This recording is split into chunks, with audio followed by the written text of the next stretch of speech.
يلا بقى ندخل على الدرس الاكزام الخامس. طيب اتجننت خلاص. يلا يقول لك ايه اول سؤال؟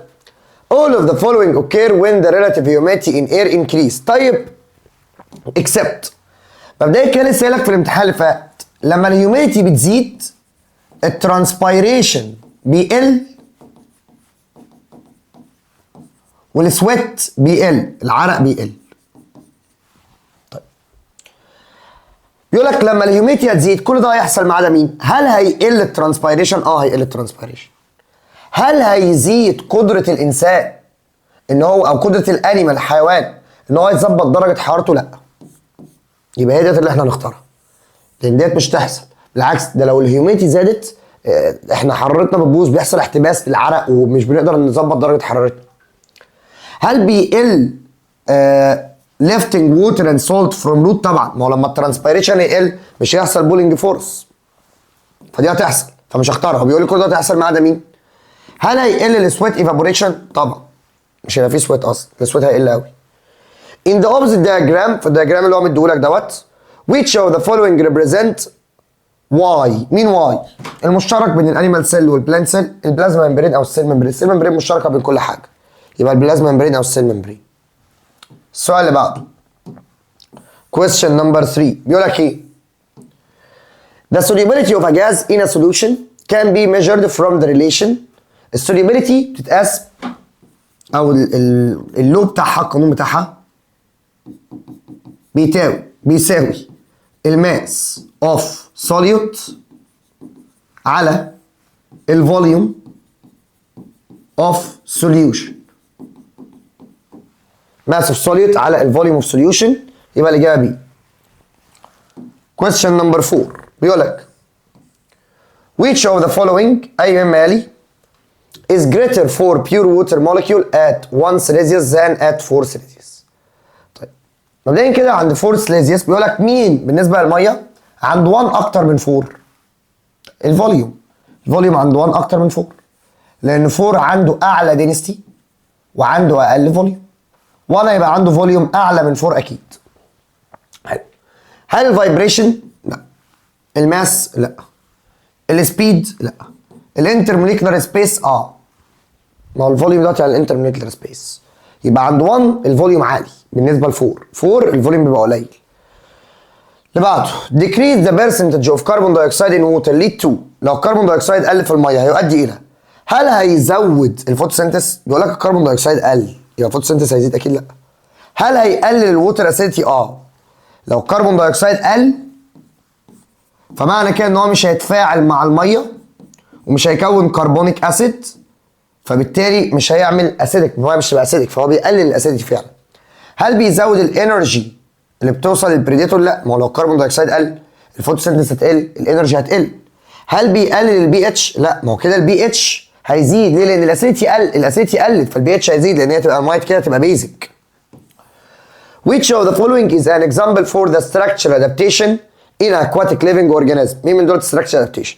salmon migration ده behavioral، مبدئيا كده ده behavioral. increase respiration efficiency of deep sea fish، زيادة التنفس في الديب سي فيش. increase ده مش structural، ده يبقى physiological.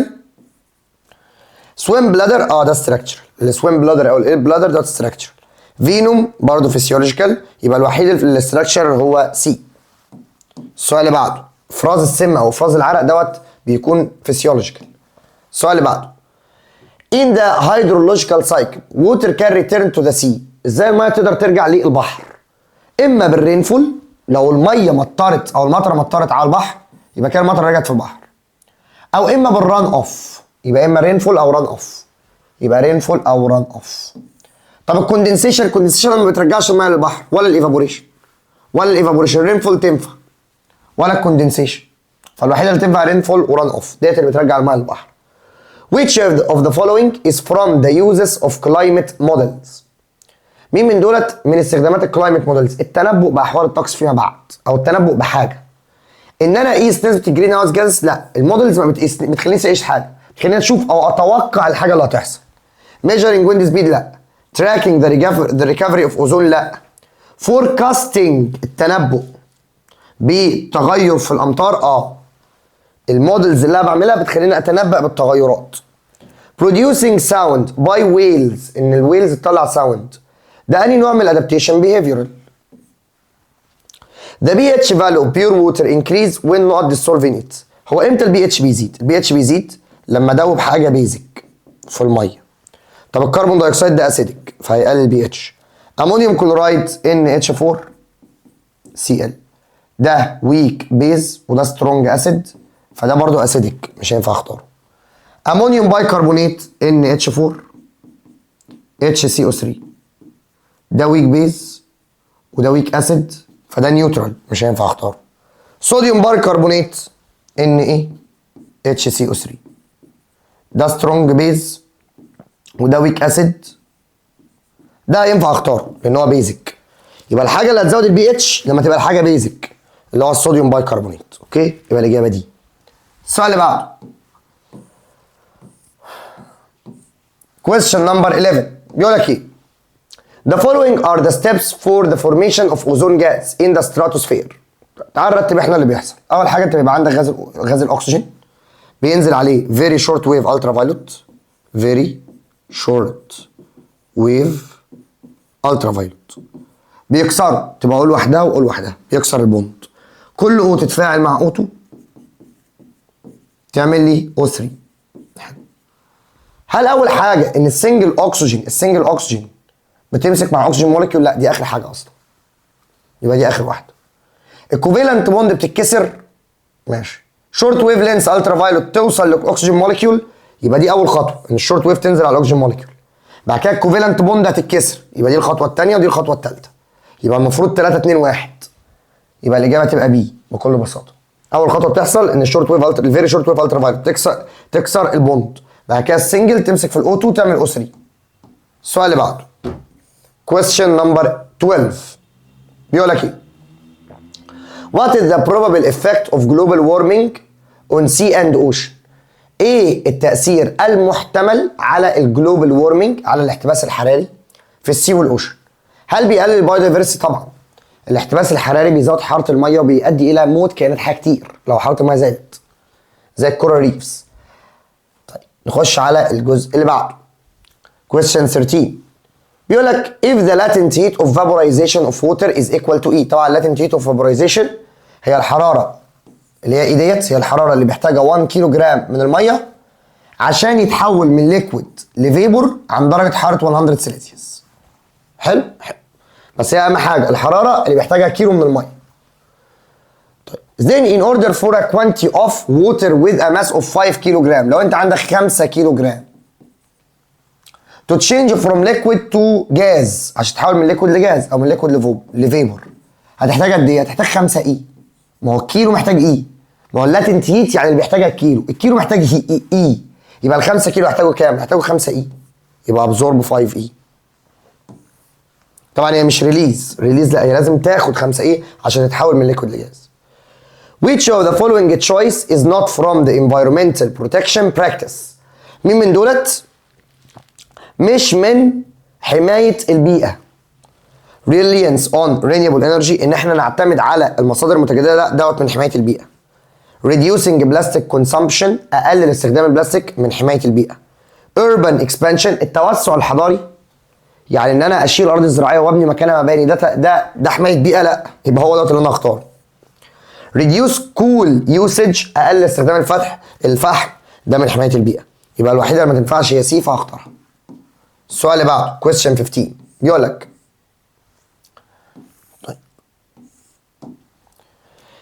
the solution of a solid salt in water produce an acid. لما acid and a base، لما بدوب ملح ويطلع لي اسيد وبيز، طبعا ويك اسيد ويك بيز.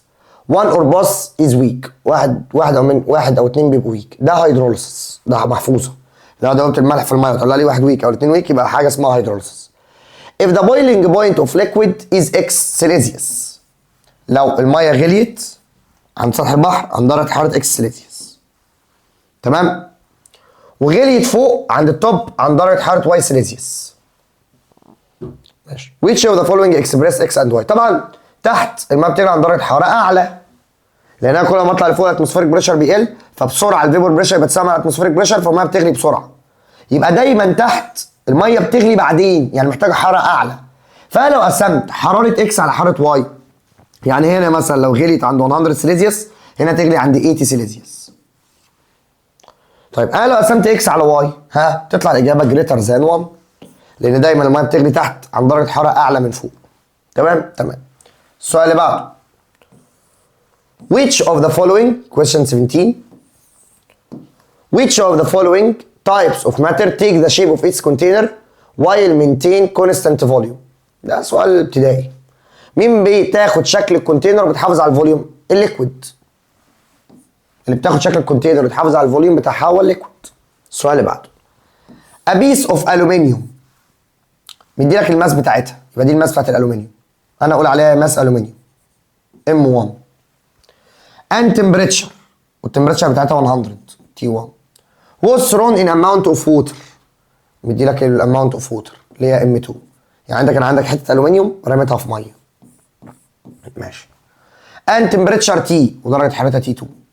ماشي. M2 يعني M1 T1 دوت الالومنيوم، M2 T2 دوت الميه.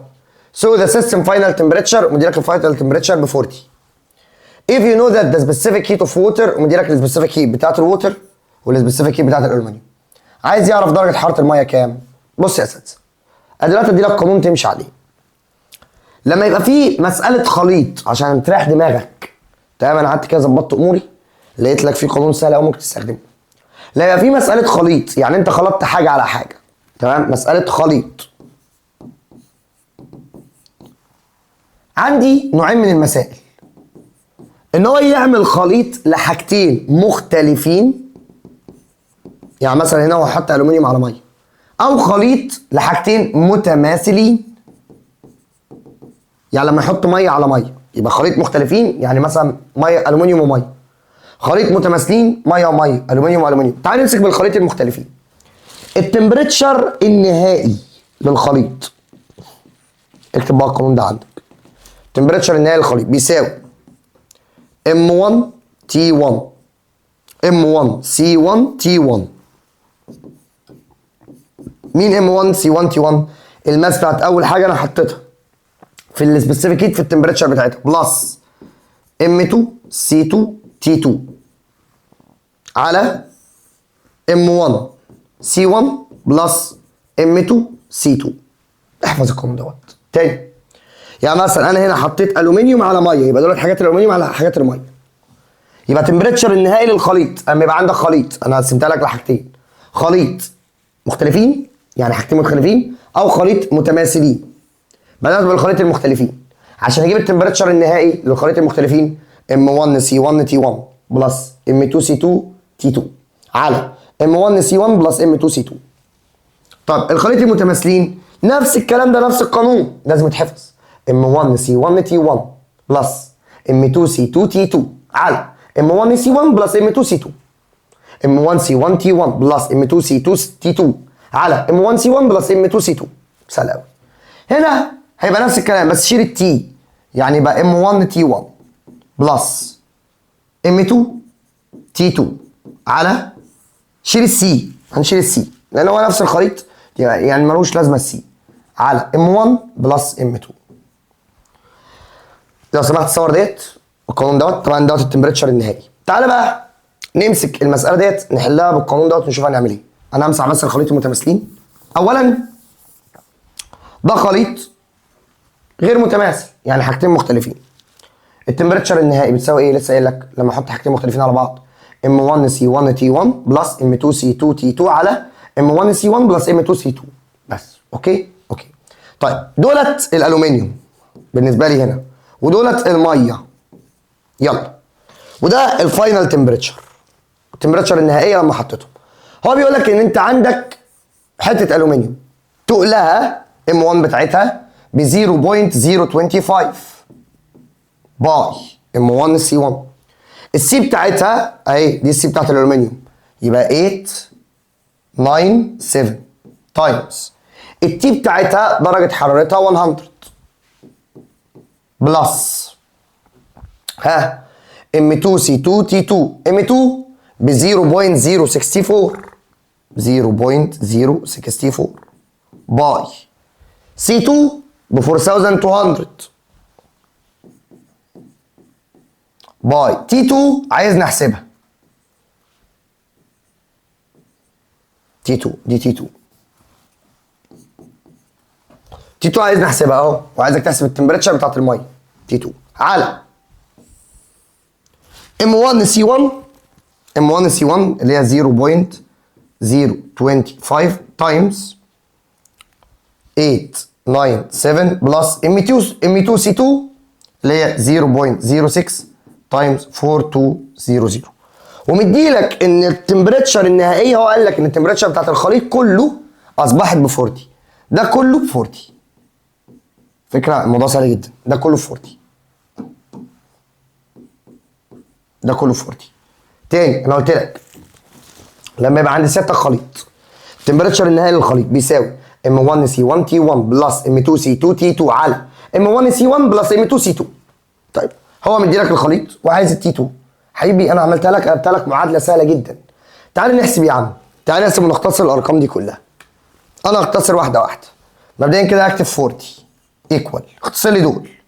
يلا نختصرهم. نختصر الارقام اللي فوق 0.025 تايمز 897 تايمز 100. الحبه دول كده هختصرهم ب 2242.5 بلس الحبه دول تعالى نختصرهم 0.064 تايمز 4200 تطلع معاك 268.8. طبعا لسه تي 2، لسه عايز احسب تي 2.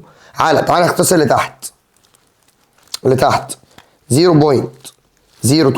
تايمز 897 بلس 0.064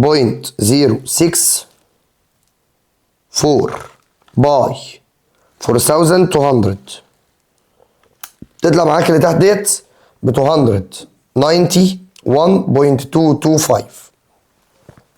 تعالى نحسب تي 2. اعمل كروس مالتيبلاي. قلت لك معادله هضرب ده في ده ايكوال ده في ده. طبعا ده في ده في 1. يلا نحسبها. يبقى اضرب دوت في 40 ايكوال 1 ده في ده 11649 ايكوال اكتب ده كله 2242.5 بلس 268.8 تي 2. هودي ديت الناحيه الثانيه باشاره مخالفه، ودي الناحيه الثانيه باشاره مخالفه. يبقى اقول دوت ماينس 2242.5 يطلع معاك الاجابه 9406.5 ايكوال 268.8 تي 2. هقسم بقى على الرقم دوت، يبقى اقسم على ديفايد 268.8 تطلع الاجابه ان تي 2 طلعت معايا ب 35. اذا الاجابه على طول 35. سحر قانون يا باشا، اختصرته لك ورايح مخك. ارمي. اعمله لك تاني بكل بساطه. عملت لك ايه؟ قلت لك لما يبقى عندك خليط، خد بالك عشان مساله الخليط دي بارده جدا. هو ممكن يسالك على التمبريتشر النهائي، ودي بالنسبه لي سهله. حط وارزع وروق على حالك، خلاص بالنسبه لك سهل. انا عشان اجيب التمبريتشر النهائي بتساوي ايه؟ M1 الخليط دوت يعني حاجه على حاجه. الحاجه الاولانيه ديت بالنسبه لي هسميها 1، الحاجه الثانيه هسميها 2. M1C1 T1 بلس M2C2 T2 على M1C1 بلس M2C2 بس. تمام؟ ده بيساوي الخليط النهائي. طب هنا هو عايزك تحسب التي 2. يا عم عادي، ومدي لك دي. نزلت ديت ونزلت كل حاجه، وبعد كده عملت كروس مالتيبلاي واشتغلت ماس عادي خالص، سهله جدا. طيب السؤال اللي بعده. طبعا السؤال دوت لو انت ما عملتوش بالقوانين اللي بقوله لك هيقعد معاك شهور شهور بجد. بيقول لك the opposite figure represent a group of plant tissues in a stem of higher plant. What is the tissue whose cell wall consists of cellulose and pectin؟ اللي بيتكون من cellulose وبيكتين هو الكالينكايما. الكولورينكايما اللي هو بالنسبه لنا رقم 2. تمام؟ كولينكايما. عندنا سكالورينكايما وكولينكايما وبارينكايما. ده اللي بيتكون من سيلوز وبكتين هو الكولينكايما. 3 container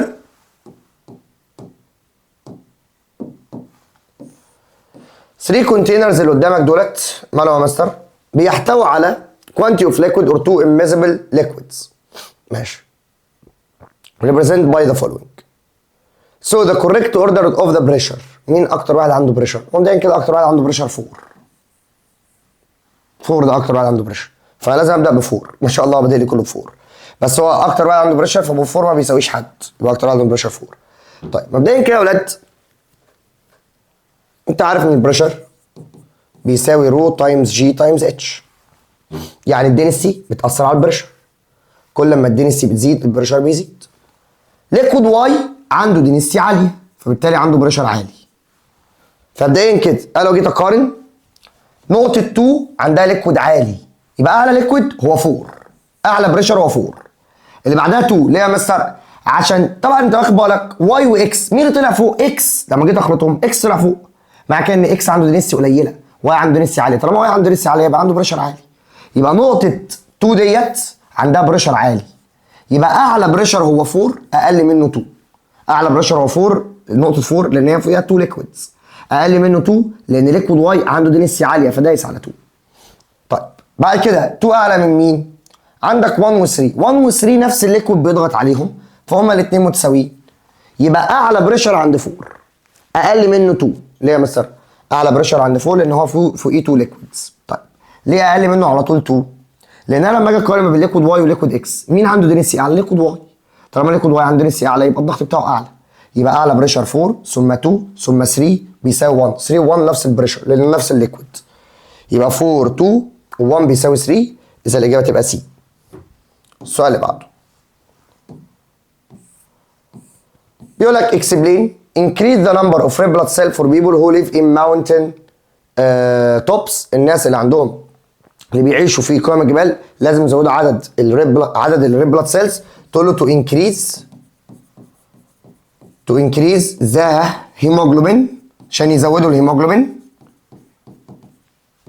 to take oxygen عشان ياخدوا اكسجين زياده as the oxygen on the top of the mountain عشان الاكسجين على قمه الجبال is low عشان الاكسجين على قمه الجبل قليل. Algae and phytoplankton are abundant in the superficial layer of water body. ليه الالجي والفيتوبلانكتون بينتشروا على سطح الميه؟ to take solar radiation او to absorb solar radiation. to absorb عشان يمتصوا السولار راديشن عشان يمتصوا السولار راديشن. to make وعشان يعملوا عمليه الفوتوسينثيس ايه؟ بروسيس. السؤال اللي بعده the percentage of the atmospheric components are changing through various natural process. ماشي. كميه الاتموسفيريك كومبوننت بتتغير بسبب natural process. how far this statement is correct؟ the statement is correct. it's correct. فعلا نسبه الهواء في الاتموسفير بيتغير. طيب ازاي بقى؟ بيتغير عن طريق اما biological process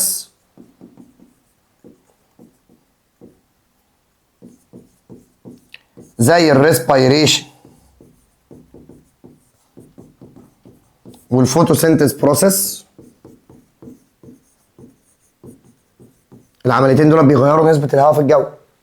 وزي جيولوجيكال بروسيس زي الفولكانيك ايربشن. بس كده نبقى خلصنا 5 بالتفصيل. يلا بينا على اكزام موديل 6.